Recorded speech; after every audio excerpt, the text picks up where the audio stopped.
Helmet സ്ഥിരമായി use ചെയ്യുന്നവർക്ക് കഷണ്ടി ഉണ്ടാവുന്നുണ്ട്. പലരും ഇതാണ് ധരിച്ചു വെച്ചിരിക്കുന്നത്. അതാ കാറിൽ പോകുന്ന ആൾക്കാർ കഷണ്ടി ഉണ്ടാവുന്നില്ലേ? ഹെൽമെറ്റ് യൂസ് നേരിട്ട് കഷണ്ടിക്കോ മുടികൊഴിച്ചിലിനോ കാരണമാവുന്നില്ല. എന്നാൽ ഹെൽമെറ്റ് സ്ഥിരമായി യൂസ് ചെയ്തുകൊണ്ടാവുന്ന പ്രഷർ അല്ലെങ്കിൽ ട്രാക്ഷൻ അലോപേഷ്യ ഉണ്ടാവാം.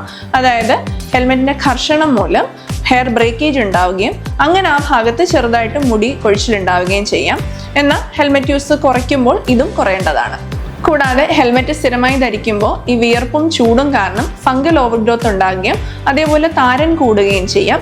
ഇത് മുടികൊഴിച്ചിൽ കൂടുതലാക്കിയേക്കാം എന്നൊരു ധാരണയുമുണ്ട്. ഈ രണ്ട് പ്രശ്നങ്ങളും ശരിയായ സൈസുള്ള ഹെൽമെറ്റ് യൂസ് ചെയ്യുന്നതുകൊണ്ടും ഇടയ്ക്കിടയ്ക്ക് പ്രോപ്പറായിട്ട് ഹെൽമെറ്റിന്റെ ഇന്നർ ലൈനിങ് ക്ലീൻ ചെയ്യുന്നതുകൊണ്ടും തടയാൻ പറ്റും.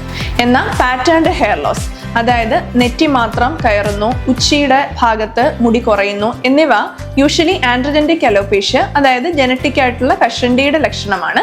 ഇതും ഹെൽമെറ്റ് യൂസുമായി തീരെ ബന്ധമില്ല. ഓർക്കുക, ഹെൽമെറ്റ് നിങ്ങളുടെ മുടിയുടെ ശത്രുവല്ല, ജീവൻ രക്ഷിക്കുന്ന ഒരു സുരക്ഷാ കവചമാണ്. മുടി കൊഴിച്ചിലിന്റെ യഥാർത്ഥ കാരണം കണ്ടെത്താൻ എപ്പോഴും ഒരു ഡെർമറ്റോളജിസ്റ്റിന്റെ സഹായം തേടുക.